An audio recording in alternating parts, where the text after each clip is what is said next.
Good evening, everyone. Today is Monday, November 10th, 2025. We're here this evening for a special meeting, and our discussion item is our proposed budget hearing and proposed landfill and Estes Park, Red Feather Lakes, and Wellington Transfer Station fee rate increase.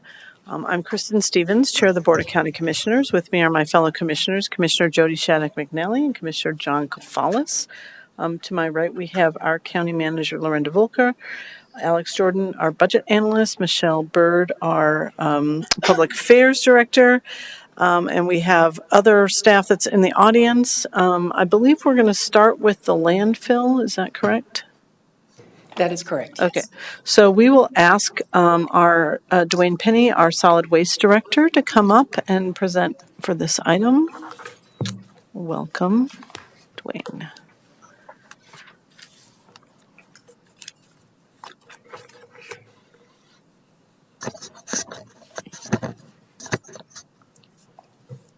I guess, Lorinda, was there anything you wanted to say in advance before we get started? I guess you've seen a lot of this information in work sessions along the way, and this is our chance to formally provide the information to the community for you to ask questions, for the community to ask questions.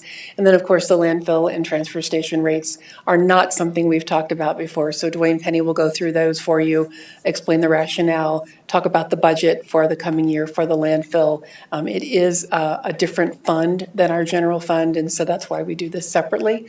And I guess that's all the introduction we probably need. Perfect, thank you. Welcome, Dwayne. All right, thank you. Good evening, Commissioners. My name is Dwayne Penny, and I'm the Director of Solid Waste. And this evening, I'm going to go through a presentation about our proposed fee schedule and our budget for 2026. I'll start with our revenues for 2026. It's going to be a little bit different next year than it is or has been for a number of years, because starting July 1st next year, we'll introduce the new landfill and a new transfer station. And of course, we'll continue to wind down the Larimer County landfill, and it will be pretty well filled to capacity by the end of 2026. So as of today, we have about 1 year of airspace left at the Larimer County landfill, which is plenty to get us to our new facilities. So as I look at the revenue projections for 2026, even though it looks similar to 2025, the first 6 months will be the Larimer County landfill only. And then July 1st, we'll start in with the new facilities. And over the last 6 months, our revenues will be similar to what they were in 2025. And that's the plan for next year's revenues. And the majority of the revenue is made up from tipping fees, and then our interest on our fund balance, which I'll have a slide on that too. Estes Park transfer station, and that's the majority of what makes up our fund balance, and recycling is the small amount. So our expenses for 2025, as everyone knows, 2025 is a building year for our construction projects. We had approximately $40 million budgeted, pretty well even for the landfill infrastructure and the new cell. The infrastructure is 98% completed, and the cell construction is 45% for the liner, and the earthwork is 100%.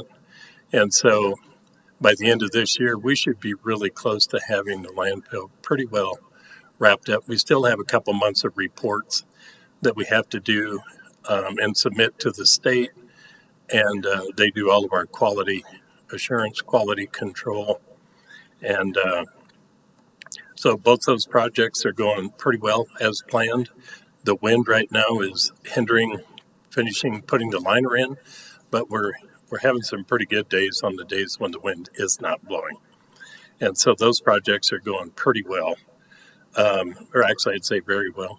The central transfer station diversion facility, the earthwork is pretty well completed. The concrete walls are starting to go up really quick. This week is going to be a big week for us. We have all this nice weather that is really helping move the project forward, and so we feel like we're in pretty good shape for an opening in July of next year. The 26 expenses are going to be quite a bit less because the construction projects, or certainly the landfill, will be closed out. So no more capital needed for the landfill for 4 years. The next time we spend money on the landfill will be for cell 2, and that could be 4 or 5 years down the road. So I think the transfer station, the reason that we're spending some money in 2026 is that's for our equipment, our trucks, tractors, trailers, loaders. And so, and then by 27, the spending is projected to slow down quite a bit. And then it will be just operations.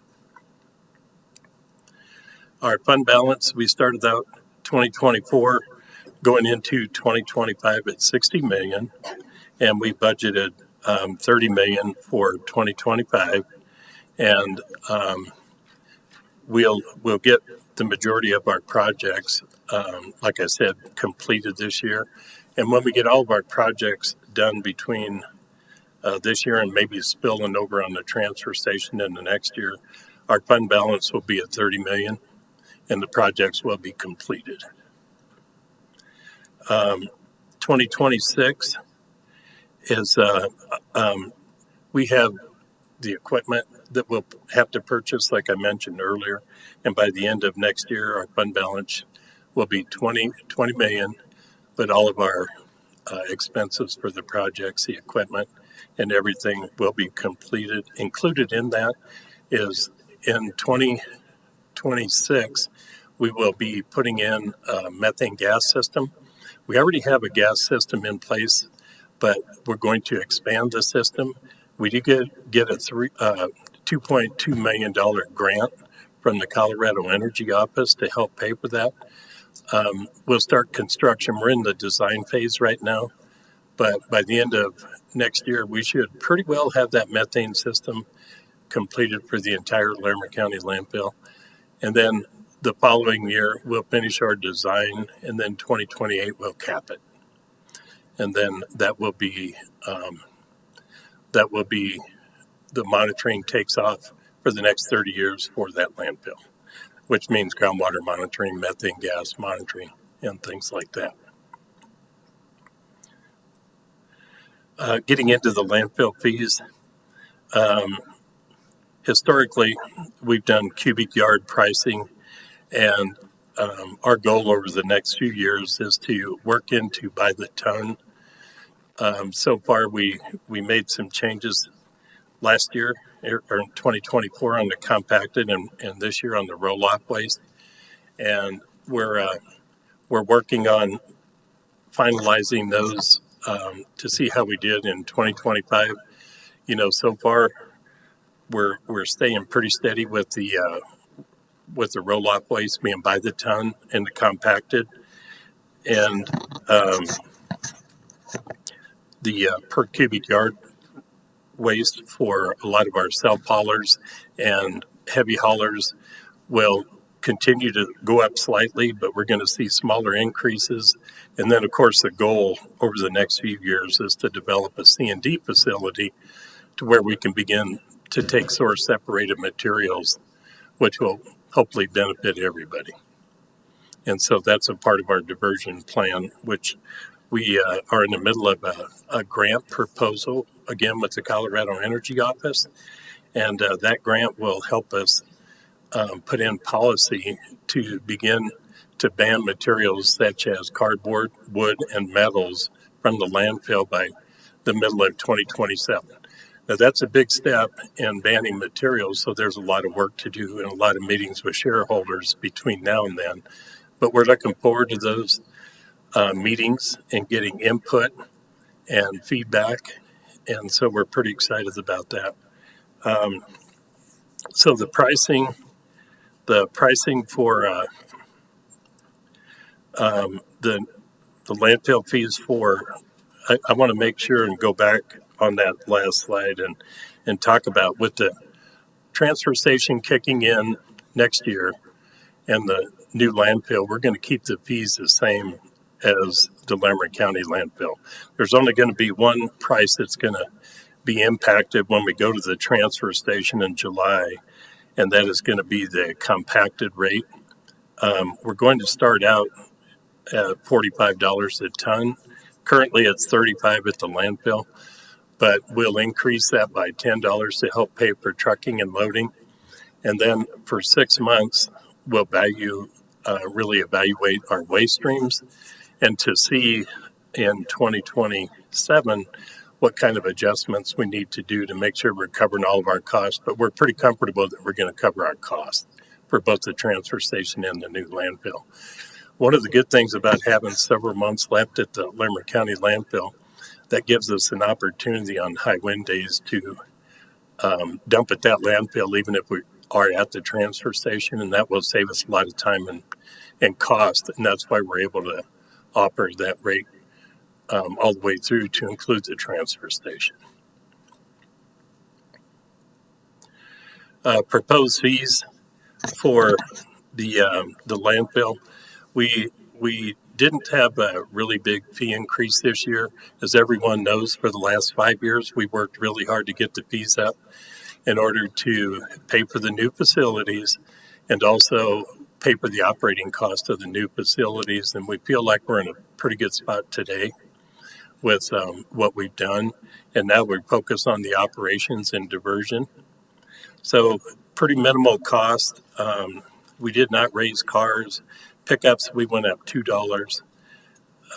Loose waste, we went up 75 cents or 50 cents. And green waste, we did not go up at all. And the compacted, like I said, for the landfill is 34. And next year we're going up $1 on compacted. And then, of course, roll-off waste, we went up $1, $1.50.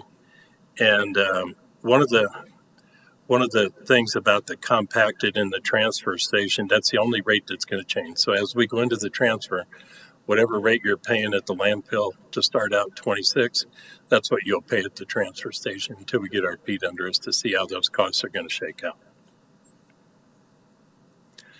The continuing down the list, rubble is our heavier materials. Something that we're working on that is going to be implemented in 2026. We are going to offer concrete recycling and asphalt.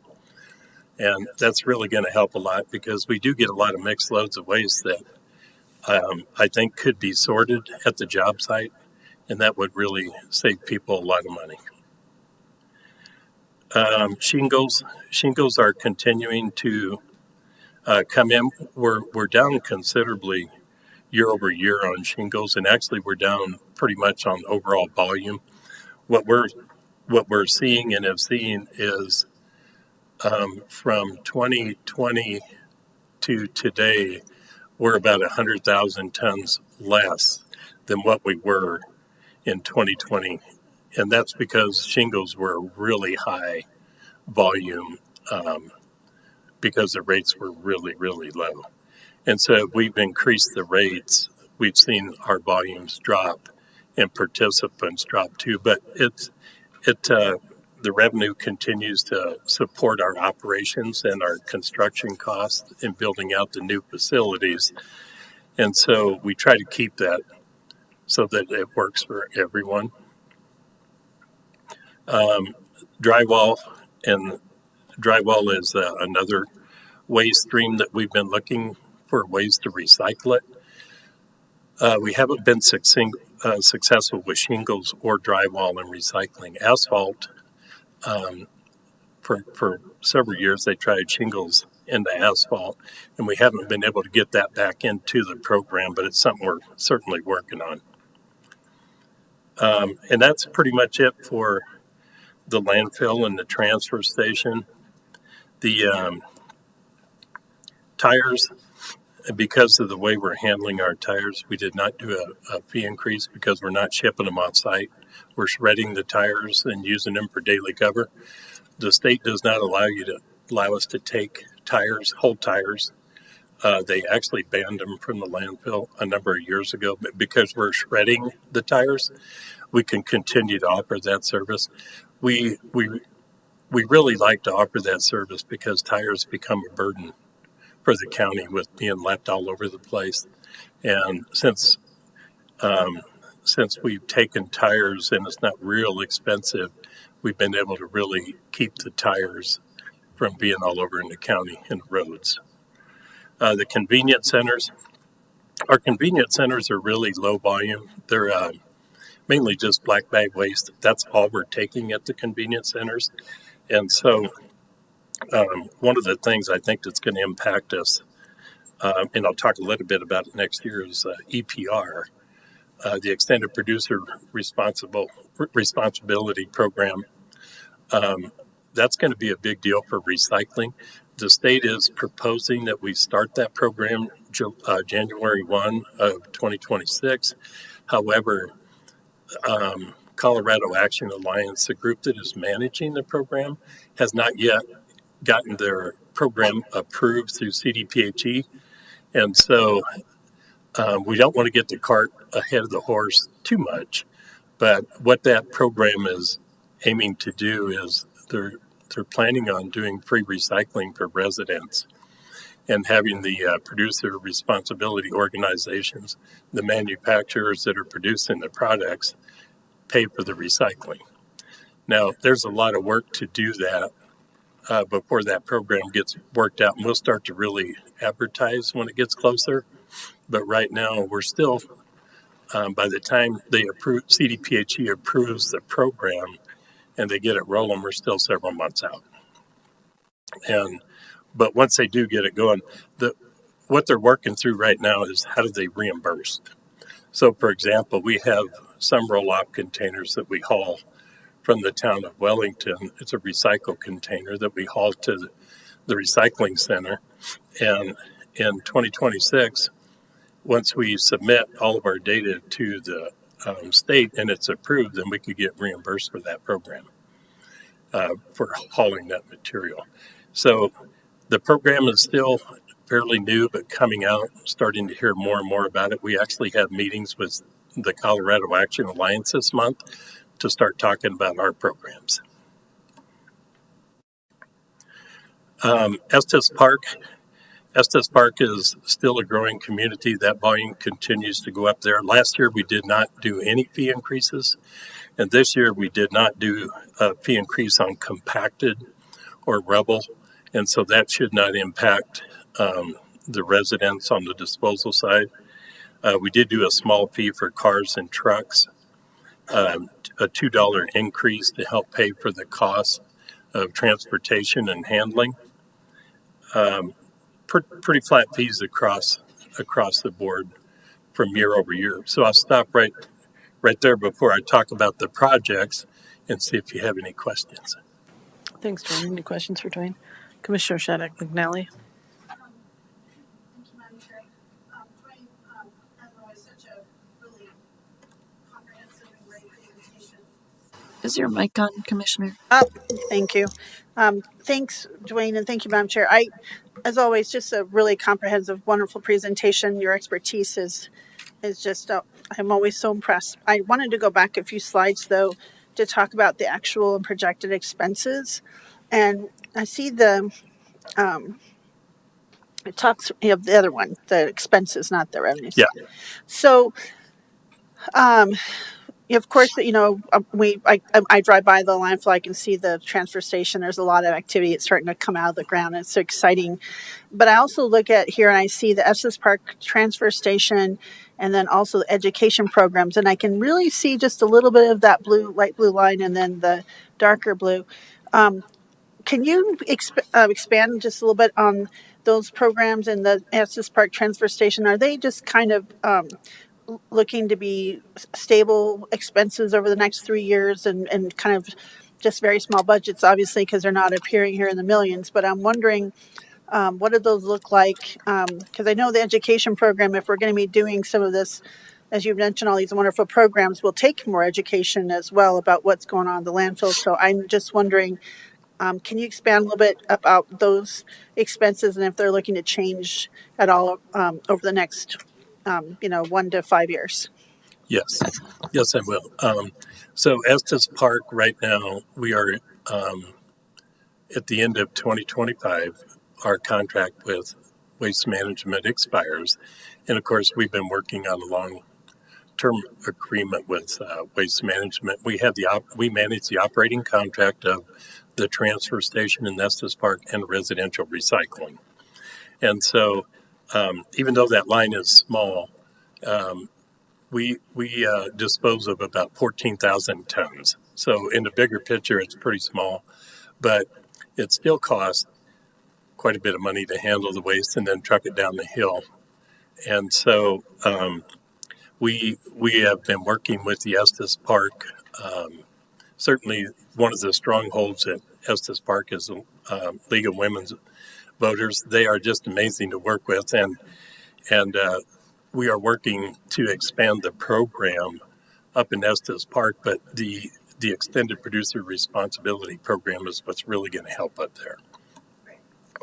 So I think that's probably the main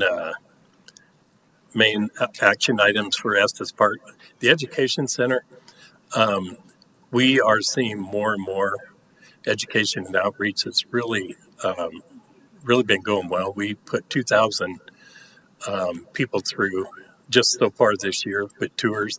Now a lot of those are little kindergartners through, senior, and of course it's pretty cute to see all those school buses out there. But they really pay attention. They like recycling and they like learning.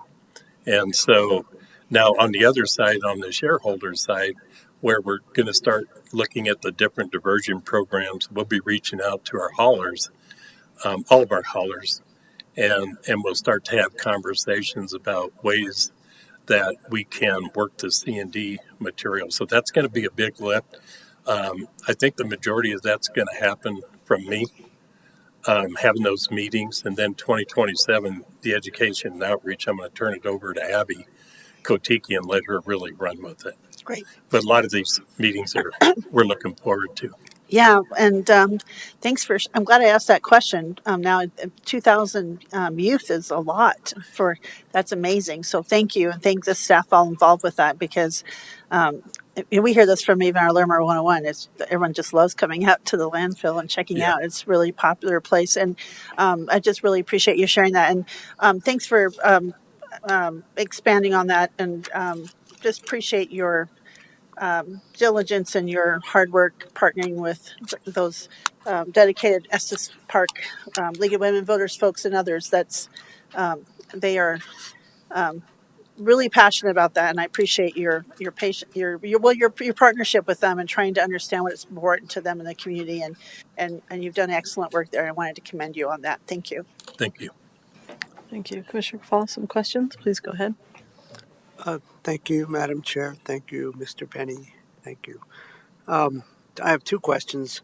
One references the slide having to do with fund balance, and I'm curious. It indicates that in 2027, it's projected that our fund balance will be about $15 million. Do we anticipate beyond 2027? How are we going to rebuild that fund balance? So yes, we are anticipating as we dial the operations in for the transfer station and landfill, we plan on netting at least $1.5 million to $2 million a year, so that we can put that towards cell development, and so we'll begin to build the fund balance back up, and that's what we need to cover the cost of the cell development over the next few years, and so. That's our plan. Okay.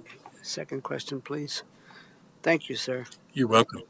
My second question has to do with the EPR, the Extended Producer Responsibility Act that was signed into law and that hopefully will take effect in 2026. You gave the example of moving recyclable materials from Wellington in a big container, and that because of this law, we'll get paid for that, recycling that material. But I'm curious, what's changed in terms of end markets? I mean, we've always had a challenge. Certain materials are harder to recycle and be repurposed. So what, even though they'll be paying us for recycling that material or bringing it from Wellington to somewhere, what about the end markets? What's going to happen with that stuff so that there can be revenue generated by reusing it, etc.? So one of the things that's happening with DPR is right alongside of BPR as it was laid out, the state also rolled out a C3 program, and they're really focused on the circular economy. And so, in order to have a circular economy, you have to put the materials back into use, whether it's reuse, recycling. And so, a part of the EPR, the manufacturers that will be paying for the program also are manufacturing packaging material. And so the focus is going to be on making sure that the materials that are produced for packaging can be recycled. And so as we look at some of the plastics like, 3, 6, and 7, there's not a really good market for those plastics, and they end up in the landfill. And so as the program gets its legs underneath us, the goal is to work towards a circular economy and instead of putting stuff in the landfill. So it's going to take time, but the goal is certainly there. Thank you very much, Dwayne. You're welcome. Thank you. I have a couple questions, Dwayne, before you move on to the capital projects. Building off some of the EPR questions, is that all manufacturers that are required to? So anything that is sold needs to be. What manufacturers have to do this, or is it all manufacturers? So if you're a manufacturer of goods, packaging materials, then you're going to be involved in the EPR program. And so the Colorado Action Alliance is the group that's going to be managing the program, and they'll be managing the PRO, which is a producer responsibility organization. That's the businesses. And so they'll be working with the businesses to help roll the program out and certainly work with them to help figure out the reimbursement costs, how the materials are flowing. Certainly end markets are going to be important. And the more people we have that can have influence on the end market in a good way is going to be helpful. So it's a really big program, and it's statewide. And the goal for the first year is to have free recycling for residents. But it's going to take a little bit to get it going. So that's the goal. And then they're going to work towards small businesses to give a little bit more help there in 2028. But they're going to need a couple of years to get the program rolled out with residents. So it's the materials used to package things that need to be recyclable. Yeah, it's going to be containers. It's going to be everything. Okay. That's helpful. I think we'll probably learn more about that as we go along, right? It sounds like it's still in the nascent stages. We have actually under the EPR, we'll publish it on our website. There's a link, and they have all the materials that are going to be recycled. It's quite a nice list, and then it also has additional lists that they're working on. And so we'll begin to, once we get a little bit closer to make sure we have a really good rollout, we'll start to put that information up on our website. Thank you. And then a question about the landfill fees by ton. You talked about maybe having to make some adjustments. Would that be, we've talked a lot about Fort Collins and flow control and the ability to get some of those materials. Will those adjustments have to be made by believe you said 2027? Whether or not we have, cities like Fort Collins that are bringing all their materials to the landfill, or maybe we look for new markets of other communities that want to use our landfill. Is that kind of what you're thinking about with those 2027 projections? Yes.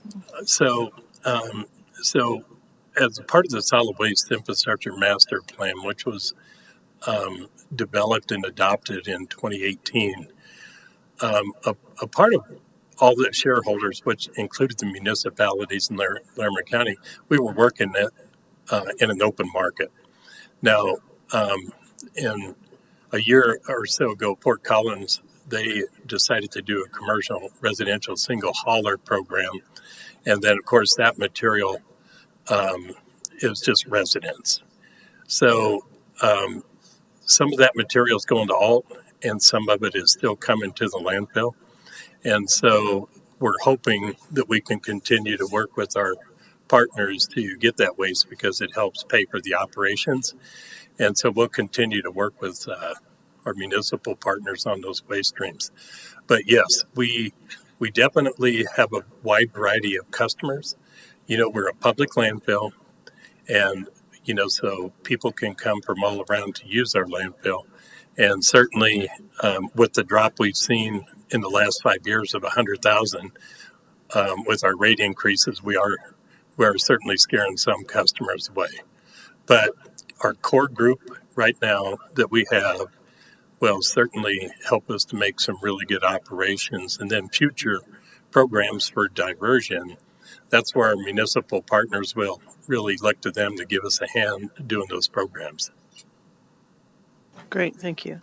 Anything else for Dwayne before? All right, Dwayne.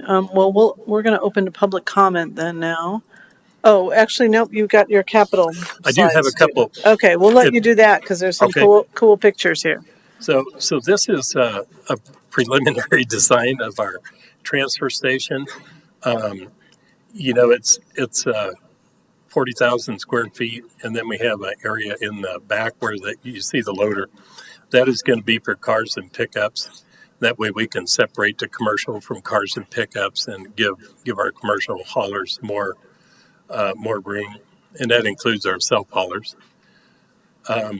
This is kind of where we are as of 2 weeks ago. All the earthwork's in. It's kind of hard to see everything, but I wanted to show everyone that it is happening. Roads are going in. And if you look to the left of the picture, that's the Fort Collins Lebanon Water District 6 million gallon tank that we talked about a few years ago. That project is also going simultaneously with ours. And then here's our design of our maintenance building and our scale for the new landfill. And here's the actual maintenance building that's in place. It's all almost 100% complete. And then here's our scales and our gatehouse. It's all completed and paved, and we're doing the closeout on it now. So we certainly by the end of November, we should be pretty well done with that. So I wanted to show a few pictures because the last 5 years, all we've done is talk about construction projects, but now we are actually moving forward. And then lastly, here's what our new cell looks like.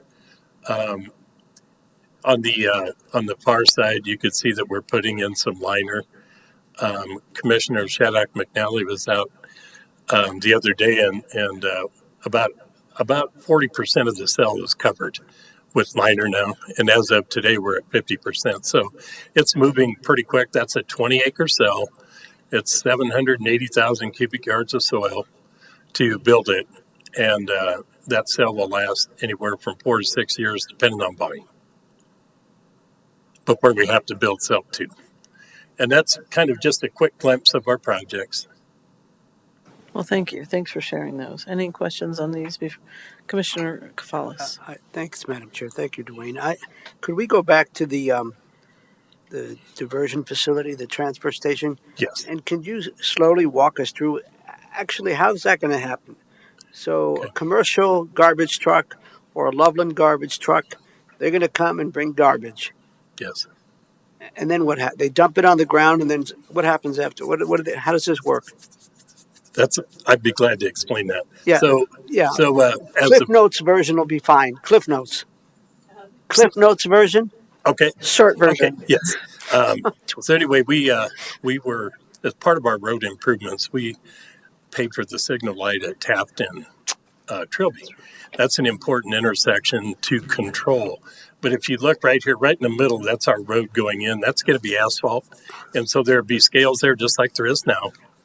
And our commercial haulers, self-haulers, residents, businesses, contractors, they'll come up to the building just like they do to the landfill right now.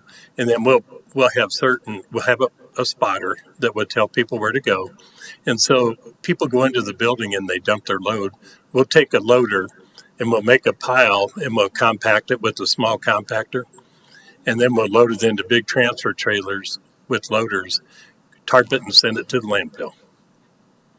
And that's about as short version as I could get without going into a whole lot of detail. Does that make sense? It does, but where does the diversion come in? I thought that the transfer station was also serving the purpose of helping to facilitate diversion of solid waste or municipal waste. It is, and if you look, I wish I had a pointer. Just to the right of where the building is, center of that picture, we have 20 acres right there, and that is going to be opened up for our diversion area. We'll continue to do green waste. We'll continue to do mattresses, appliances, and we'll expand our metals program. And that property right there would also be in prime property for our C&D facility, which would open up more of the diversion. So it's going to happen as people come in and with their loads, we'll begin to talk more and more about source separated loads. So that you have wood, it can go over here. If you have cardboard, it can go over to that location. And we'll really begin to develop what we think is going to be a good diversion program. It's going to take a while to educate everyone, but we'll have the facility behind the transfer station to do all that. And meanwhile, we'll have the current recycling facility, which will be upgraded, I bet. The what's on Taft Hill Road, that will continue to operate. Yes. Yes, it will. And that will take care of all the, the post-consumer materials, cardboard containers that everybody continues to drop off. And then as we develop the new diversion program, we'll have cardboard compactors there. And we'll begin to really expand our recycling program at the diversion facility to support the recycling center. So those of us who live in forgive me, this will do it. Those of us who live in Fort Collins and we have curbside pickup of trash as well as recycling material. The recycling trucks come and pick up the recycling material, and they will deliver that material to the facility on Taft Hill or to the transfer station. They will continue to go to the Taft Hill facility, Okay. which is a recycling center. And once EPR gets rolling, we'll work with the pro group to expand that facility so that we can accept more recycle streams. All right. I don't have anything else. I think thank you, Dwayne. Just want to remind folks that we will not be voting on this tonight, but December 11th, I believe, is our vote That is on the correct. budget. Okay. But we will open public comment. So, Dwayne, I think we're all done with you. So I don't think we have any further questions for you. Although if there's something that comes up during public comment, we may pose a question to you, and we'll bring you back up if there's any questions we want you to answer. Thank you. Thank you. So we will now take public comment on this item. Is there anybody who wanted to give public comment? All right, sir, please come up. We'll ask you to introduce yourself, and you'll have 3 minutes to speak on this item. Okay, I'll do my best. My name is Brandon Mao. I am a local junk hauler here in town. I have a small business and serving this community, doing that 15 years. Family's been from here since the 60s, so I've watched this whole story kind of play out. I think I got a pretty good on the ground feel for this that people just don't have. I'll ask you to speak into the mic just because we want I feel that feels weird, that reverb. Being in the position that I've been in this community, going to the landfill multiple times a week, and I can almost speak for all the other haulers too. They're on our side, and we don't ever get mentioned in any of this plan. You guys are missing it, and I'm really wishing I would have come up here about 6 years ago and really advocated before we went and advocated for all this money. I grew up in Poudre School District, 3 R's, reduce, reuse, recycle. We're supposed to be reducing the amount we send to this landfill. But instead, we market our services to the rest of Colorado and Wyoming. So now we subsidize Wyoming's trash service and every other county in Colorado because everyone's known forever Larimer County is the cheapest landfill in the state, even compared to Wyoming. You can sit out there on the right day and watch 80 yards of Wyoming trash come on out. And it's not going to be regulated with your cardboard plan. They're not going to be sitting there doing things. Can I ask you, you need to speak into They're not going to be regulated. They're not getting regulated. They're not doing things proper. We're not monitoring any other counties. We can set up these little programs like I've watched my whole life in this town and watch them not matter because everyone around them is not playing by the same rules. So when we have all these shingles coming from Denver every day, and yes, they're down a little bit, but not that much, and we start looking at where's our money coming from? See, we don't itemize all these expenses coming in, all those tipping fees. All we say is tipping fees. But you guys don't even have an itemized thing. I checked into this. You guys don't have it broken down. This is wild. How many of those fees are coming from out of county? How many of those are coming from out of state? I think we should know how we're funding this whole expansion. That's just one part. So if we had taken that out 20 years ago, how small would that landfill be? Would we need the $50 million expansion? Probably not. If we actually talk about diversion, this is an idea that everyone that does junk hauling in this town wants to do. We've all told Larimer County Landfill, we've spoken at the door, we've gone to the management, divert the good items at the landfill. Now we can go out there right now, all of us, and take a tour, and we're going to find all sorts of amazing items out there that are not junk. And these guys could sort them if they wanted. You're also going to find a bunch of scrap metal laying out in all the landfill for all the trucks to roll over. Guess what? The scrap metal pile you keep referring to, we can divert it right now. But you guys don't make anybody go drop them off.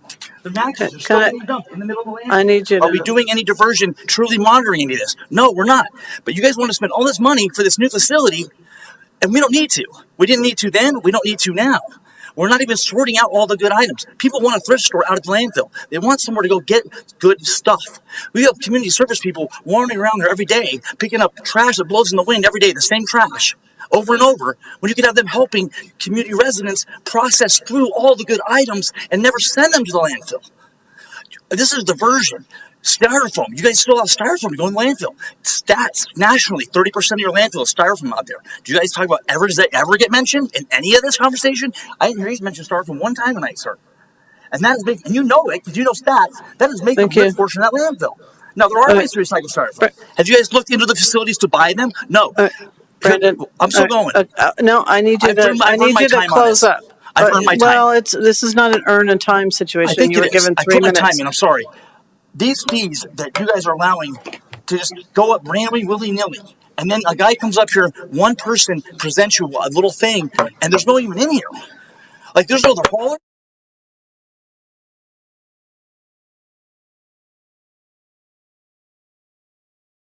None of these people are in here right now. And so this is wrong. No, it's not Brandon, right because I'm advocating for our environment. You're out of order, I'm advocating for our economy. You guys are propped up on a false premise that is not real. You guys are propped up by outside fees.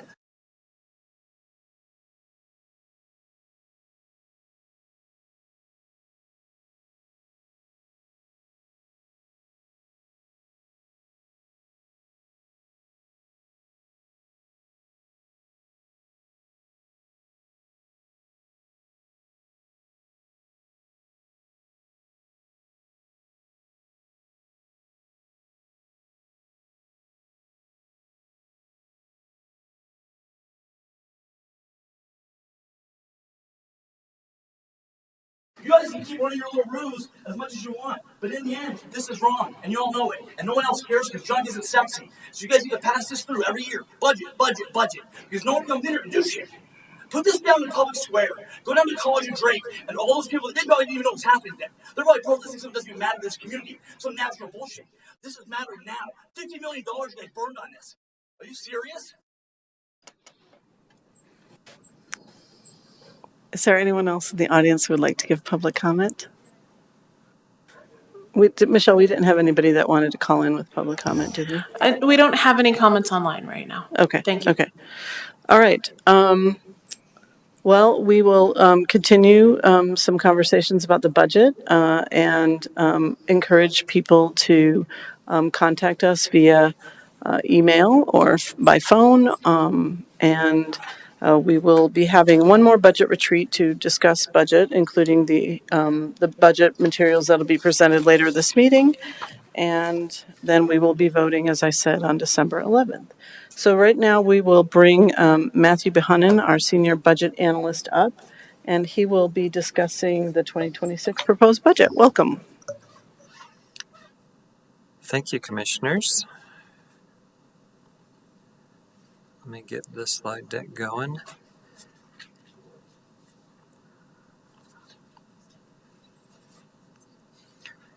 Okay, so this presentation we've done a work session on, and the recording of which is online on the county's website, larimer.gov/budget. So I won't go into the level of detail that was there earlier unless there are other questions. But here's our agenda. We're going to walk through the calendar, the fiscal environment that we're operating in for this budget cycle, the key decisions that were made, both reductions and service proposals. We'll look at the forecast of the general fund reserves and talk about public feedback and engagement. So the budget process really starts in the spring. We do a target setting work session. We do a strengths, weaknesses, opportunities, and challenges analysis. Then all through the summer, we review and refine budget proposals. We meet with all the elected offices and department directors. And then by October 15th, which was our statutory deadline for the proposed budget to be released, the county manager will finalize all her recommendations into a public narrative, a public budget with all the numbers and the details of what's recommended. Then we have the work session with you where we reviewed that.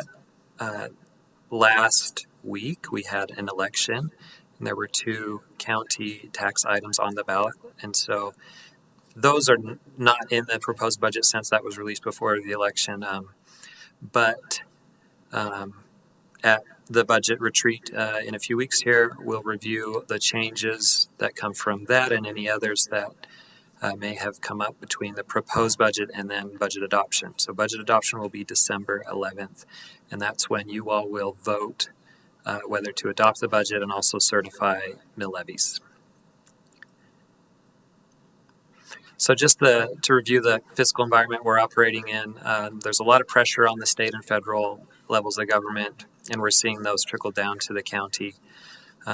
Last year, we also had a special session around property taxes where assessment rates were reduced and also our property tax revenue growth was capped. And those factors resulted in a $6 million gap between ongoing revenues and forecasted ongoing expenses. And so, last time we met at the work session, there was a question about this property tax cap, and so wanted to go back and just review how that's calculated. And so the new cap is 5.25% multiplied by the number of property tax years in a reassessment cycle. So that's 2. So it's 5.25 times 2 is 10.5% is the growth cap. And it's an annual cap, but because the reappraisal only happens every other year, the growth, which is 2 years accumulated, cannot exceed that 10.5 every 2 years, right? And there's a graphic of that cap. And because values have flattened and they're projected to stay below that cap, our revenue growth is also going to be within the bounds of that. So to close this $6 million structural deficit, we've identified savings in multiple ways, through reductions, through new revenues, and then by reining in the number of recommended service proposals. We do set aside a certain amount in the forecast every year to cover the have to do things to meet state statutes and other requirements of just the cost of providing services. And so we'll go through each of those categories.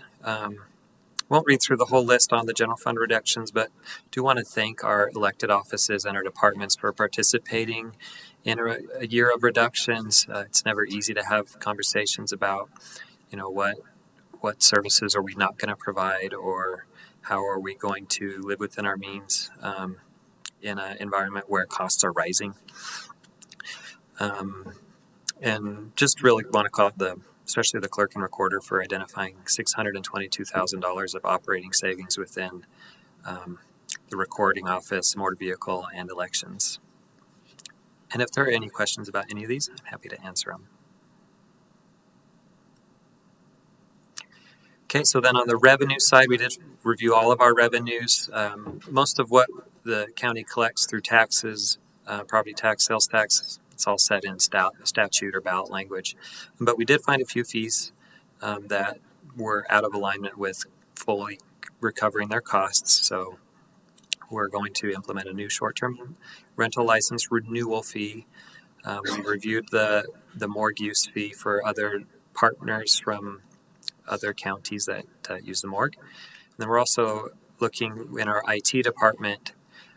We have very good specialized software, and the development of which is paid for by the county. Other counties might be able to use that and be able to share in the cost of that. So there's a few savings on the revenue side. And then on the service proposal side, we did come in, we set aside $3 million in ongoing service proposals in the forecast. And then the amount recommended is 2.5, so there's some savings there. Funding requests were largely for one-time capital needs, and then efficiency gains, strategic priorities, based on many meetings with departments, elected offices, and then you all. So service proposals, the biggest one probably should focus on is the Human Services Department program stabilization. The allocations for human services programs from the state have not been rising as quickly as the local costs to administer those programs. And so that $1 million, we'll check in on that, whether that's an appropriate amount at the end of 2025 and also at the end of the state fiscal year, which is in the end of June next summer, and then allocate that amount to make sure that the Human Services Fund is stable, that they're continuing to have the reserves that they need. Just a preview of what's coming next year, there are new requirements associated with verifying employment eligibility for certain benefits. You've had some work sessions on that from Heather O'Hara, our Human Services Director. And so we may see additional requests coming in the future, but for now, this $1 million should stabilize the department. Other requests, you've seen all these, really it's the result of rising costs in technology, the rising use of digital evidence, the digital storage costs associated with that, with the DA's office in particular. And then if there's efficiency projects, either through software or process improvement, those types of projects will save us money in the long run, and many of those are being recommended. Highlighting some of the one-time proposals, the biggest one-time, this is a capital project that's coming out of the general fund property taxes, is a facility security modernization project. These are the door access components that control, who gets in and monitors the door readers, the fobs, and then the software system that runs that countywide.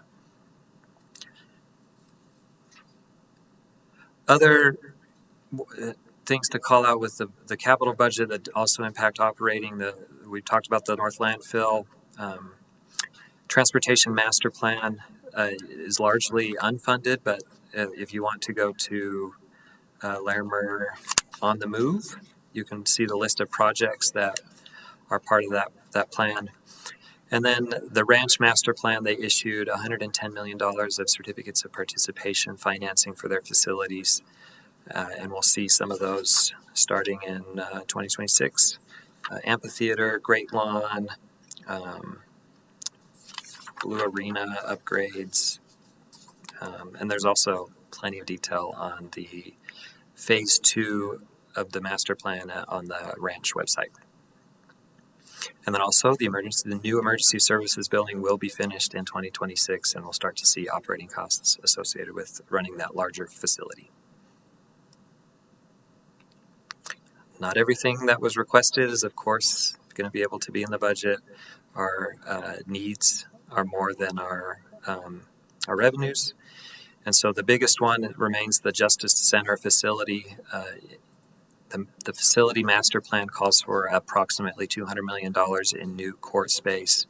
The current facility is at capacity, and this is not funded in the budget anywhere. So this is something that we'll need to either identify a funding source or an alternative solution sometime in the future. The second item here, the road capacity, was intended to be addressed by a sales tax. Voters did not approve that, and so this remains an unfunded need identified by the Transportation Master Plan. And then we also had $9 million in additional unfunded service proposals across the county, different departments with different needs, all of which were, legitimate, well justified, well supported by data, but the funding was just not there. So we'll continue to look for ways to do more with less, but in many cases we'll just have to do less. Okay, moment you all been waiting for, the actual numbers. We have these broken out by object category, so these are large groups of accounts within the budget. The total revenue budget for 2026 will be $685 million, which is a decrease of 13% from the 2025 revised budget. You'll see a shift from intergovernmental, which is declining because of reductions in allocations and partnerships for land acquisitions that were happening in 2025. And then the increases in external charges, licenses, permits, and interest. Then on the expense side, the 2026 proposed budget will be $751 million. This is pretty flat compared to last year, but again, there's shifts in the programs that are spending and where they're spending. So big increases in capital. This is largely due to the ranch and then the solid waste master plan. An increase in certificates of participation repayments. So now that we've issued the certificates of participation, we got to repay those through ranch fees, and eventually those facilities will be self-sustaining, and those certificates of participation are expected to be all repaid by the end of the sales tax in 2039. Yep. So we're going to show the general fund forecast, which is the projection of reserves that are unrestricted and set aside for disasters. We always try and hedge when we show this forecast. It's subject to lots of different conditions and assumptions. So this forecast we're going to see shows a stable economy, so no recession, lower inflation rates, lower interest rates. Also, the continued uncertainty, so we're setting aside funds for possible service proposals for future years due to unfunded mandates or new requirements from state and federal programs. And then the key is we're also trying to identify additional savings of $2 million in addition to the almost $4 million that we've identified in the 2026 budget. So by 2027, we still need to find additional savings, and we're planning and hoping to do that. So here's the forecast. You can see that we're structurally imbalanced for a few years, and then as the TIF districts expire and as we are able to rein in the spending with the expiration of tax increment financing districts and those revenues returning starting in about 2030 and 2031, we're stabilized in the long term, which is our goal. This blue line up top is the 2020 or 25% maximum fund balance that is our target. Is 25% of ongoing operating expenses, and then we also want to be above the yellow line, which is 10% of ongoing operating. And this is for the rainy day, the disaster, the recession, or anything else that might be unexpected. A hit on our revenues. And so that's kind of the narrative of the budget. We've seen this a few times now. This meeting is a chance for public comment, anybody who wants to come and give their input. We also have been doing community conversations. We've participated in Larimer County 101 classes. Public Affairs conducts a survey every 2 years that's statistically valid. And we welcome any feedback through email or by contacting the public can contact the county commissioners, of course. And so that's all I have. The next steps along the way here will be budget retreat. It's the week of Thanksgiving on that Monday morning, and then the budget adoption hearing will be here in this room on December 11th at 10 a.m. And I'm happy to take any questions. Thank you, Matthew. Any questions for Matthew? Commissioner Shattuck McNally? Thank you, Madam Chair. So we've been talking, of course, we have this hearing today, but we've had budget retreats and work sessions. We've been talking about the budget at length.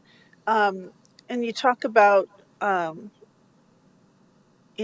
spending, but we've been cutting back and being efficient and finding efficiencies. We really weren't running that fat or whatever. We do a lot of things here with very lean budgets. And I'm curious, when you talk about further, adjustments in spending, that means kind of maybe certain programming may not expand or shrink, or, when we look at the cap and we're not sure how that's going to work in the future. But it looks like when we get that tax increment financing, that will help us stabilize a little bit of that in the long run, correct? That's absolutely true. Yeah. And so the savings could come from reductions or, revenues that come in above forecasts, or we don't recommend service proposals at the level we've forecasted. So any of those three ways we could identify savings. And we are planning to go through zero-based budgeting process with specific departments in the 2027 budget, and we're hoping and expecting to find some savings there too. Okay, thank you, Matthew. And that's all I had. Thank you. Commissioner Kvalis? Yeah, thank you, Madam Chair. I don't have questions. I just want to say thank you. Thank you. Thank you for your excellent work, year in and year out. Thank you, Commissioner. Yeah, thank you, Matthew. One of the questions that I had, and we've obviously seen a lot of this through our work sessions, so this is familiar. So just one of the questions that I had was around the 10% of ongoing operating expenses that we have on the balance. Thank you. Is that what's required under Tabor, or does Tabor require less than that? This is so Tabor does require a 3.5% emergency reserve. The county's policy is outlined. It's a budget and management policy that outlines all the different authority that's been delegated to the county manager and for budget adjustments. But that 10% minimum is outlined in the county's budget policy and the 25% maximum. And can you just share, some of the reasons that it's important to have the reserves, just so, we're not trying to sit on money and we're not trying to, just amass money for no reason. Can you just talk a little bit about why it's important for us to have those reserves? I mean, you talked a little bit about possible recession and other things, but maybe a little bit flesh out like a little bit more about maybe emergency situations or other things that might come up. Yeah, so the Government Finance Officers Association recommends 17.5%, which is, I think, a few months of operating expenses. So that's really to maintain a AAA bond rating. That's a standard. Healthy organization has around 17.5% of expenses. And so some of the things that could happen and have happened in Larimer County, mentioned natural disasters. So flood recovery was in the tens of millions of dollars to rebuild the roads and bridges impacted by the 2013 flood. And although some of those come back or hopefully come back through FEMA reimbursements, the timeline to get reimbursed is, we're still seeing some of those those payments even in the 2025 budget. So it's not immediate. So you need to have those cash reserves available for natural disasters. Other possible impacts to the budget could be a lawsuit. So if there's a liability for the county for an employee or some incident that happens, other jurisdictions have seen those in the tens of millions of dollars. And of course, a recession, if there's a decline in property tax values, that could really impact county services. Property taxes is the largest revenue source that the county has. And so, in recessions, the cost of services, especially human services, goes up. So for all those reasons, it's good to have a healthy fund balance between 10 and 25% has been the policy of the county. It's not a set and fast hard rule, but that's the policy and the target we're shooting for. Thank you. I think that was important to explain that. Commissioner Cafalas. Thanks, Madam Chair. Thank you, Matthew. I guess just to follow up on a comment you made. So if we fall below that 17.5% recommended reserve, does that put our AAA bond rating at risk at all? So the bond, when a bond is issued, like a certificate of participation or a general obligation bond, the county is reviewed in a number of factors, and so that is one factor that goes into that bond review. They'll also look at the trajectory of the fund balance. Is it declining? Is it stable? Or is it increasing? Diversity of revenue sources, what's backing the bond, all that. Yeah. Anything else? Anything else, Commissioner?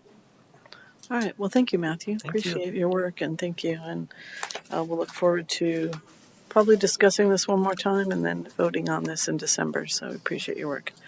Is there anyone in the audience who would like to give public comment? And Michelle, there was no. Oh, okay. Please come up.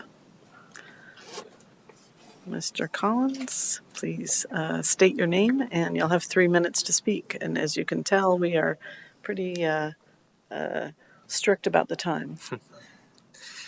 Well, honorable members of the board, my name is Lauren Collins. I take great comfort that I know all of you. I just want to say I'm here, of course, as a private citizen. I am a member or I am an employee of the county.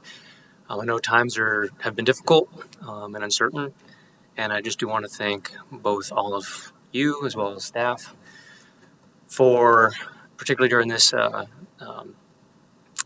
trying time, the last couple months of the budget year, to make sure to prioritize people, particularly the employees, all my colleagues, the folks I work with. I know it's been a shared sacrifice across all departments. The entity I work with in particular, but I do want to say I appreciate that we're doing our best due diligence to, again, prioritize the workers that help make the county what it is. I've been a lifelong resident here, left for a few years, but realized how much I took this amazing place for granted, and I want to continue to see it succeed and maintain the spirit of what it was and has been. And I take great pride in working here and hope to continue to do so. So I know things have been difficult, and I appreciate the difficulty that you've had to navigate thus far. And I know we're not out of the woods just yet, but I guess I just implore that you all continue to prioritize the workers, and then everything else hopefully falls into place. But our times are tight, but we know there's a light at the end of the tunnel here. So thanks again. Thank you. I think to that end, it would be good to remind folks that we were able to give raises this year to staff, and maybe Lauren, you could speak to that a little bit. Certainly, yes. I think one of the early discussions we had as we learned about what this reduction or this revenue cap might mean was, how do we do the work? Who does the work? How do we compensate folks fairly and have people who want to come work for the county, even if it means we have fewer positions? And so what departments did is they held vacancies. They evaluated whether or not they needed that vacancy rather than do layoffs or any sort of a mass reduction in force. We've not had to do that. No, some programs have, largely those that are federally funded. I don't want to say they're used to that, but they have done that more recently because of federal funding fluctuations. So we are providing market-based raises to our staff. We want to make sure we have fairly compensated folks who do good work on behalf of the communities. That was a very important thing you all evaluate early on in our budgeting process. What is our compensation strategy for the year? And then we continue to build the budget around that. Thank you. All right. Well, yeah, please go ahead. I was going to ask folks to be able to make either ask any further questions or make any comments that you'd like to before we close out tonight. Just to build on the county manager's comments, isn't it correct that when we look at our budget calendar that was explained earlier, I mean, Larimer County is a bit unique or quite unique in that we look at personnel issues up front and then we look at budget proposals from departments and offices. Is that correct? That is right. So that is part of your target setting. We make an assumption that as we set targets, that those salaries are included in that and is part of the discussion that we have with you all. So not only do we look at market, we look at ability, we look at the number of staff we have. Government is a service organization. We are the people who do the work. And so making sure that we have the best folks who are compensated and want to come work here is exactly what we want. Like I said, even if we have to have a few vacancies we don't fill right now, we'd rather have the best folks sitting at the counter, answering the phone, providing that service. Thank you.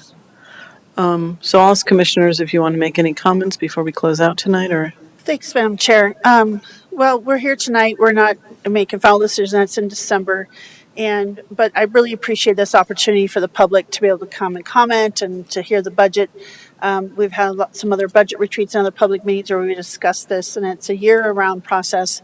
And it's what I really appreciate is that it is so thoughtful, and it's not just end of year kind of rushed and crushed into one situation, but we're talking with departments and talking to employees on the ground who are doing the work and looking for efficiencies, always since I've been here looking for efficiencies, but still deliver great service. So that really, when we talk about our logo says committed to excellence, we're still committed to doing the best we can but also being innovative. And I always enjoy, which sounds really weird, but I'm a commissioner who loves to dig into the budget because the budget is reflective of our values and what we're trying to do as a county, provide great service and take care of people. And so it's not just a bunch of numbers; it's a value statement, as I believe as well. And I know we've had a lot of uncertainties. We've had a lot of things thrown at us that are out of our control, and staff have been nimble, responsive, and thoughtful and diligent, and just really still focusing on those key values of taking care of folks and serving our community. And I just want to commend you all for a job well done. You know, we've had a lot of things to wrangle with and some hard decisions, but you've all brought us the information we've needed to make informed decisions, but also kind of still using that North Star as that we're trying to do the best we can to take care of our community and our county. So I just, I hope folks, wish more folks engage this. I know the Larimer 101 and some other classes were very excited. And I Matthew, I know you and I get pulled out the Budget Explorers. Just get on the website, learn all about this, and understand where your money's going. And we talked earlier in a hearing about transparency and trust with the community about how their tax money is being spent. And I think this is part of, we just continue to show up and show what we're doing and how we do it and why we do it. And in the long run builds a long-term trust that we're doing the best we can with what we have and trying to make sure Limerick County remains the wonderful, unique, special place that I believe it is. And just thank you all for a job well done and all the work. And that includes everybody in this room and all the employees who work so hard to do so much with the constrained resources we have. So thank you. Thank you, Commissioner. Commissioner Kafalis? Two things. Three things. Well, just to reinforce the gratitude that I think we all have for you folks and everybody in this county organization, the 2,000 plus employees that we have. It's a team effort. So continued gratitude, and I think it's important to embrace that. The second point I wish to make is, as many of us have said for many years, one can view a budget as a moral document, that reflects the values that a lot of us care about in terms of how we serve folks. So I think this is in these troubling, trying times, this is a solid moral document that reflects the values that many of us care about. And thirdly, finally, I want to just another shout out to the budget folks, that their willingness to go out in the community. I appreciate that Alex was up in LaPorte last Saturday, and we try to get out in the community. I think that's really important, and you all should get a bit of a shout out for that. That's it, I guess. Thank you, Commissioner. I appreciate that. Yeah, I just want to extend my thanks to the budgeting team. Really great work. It was not an easy task that we set out with this year, and you helped us find those dollars, and we appreciate that very much. And all the other electeds who really also helped with that effort. That this was a team effort this time. I think it always is, but in particular when you're looking for dollars to cut, everybody needs to participate, and so we're really grateful for that.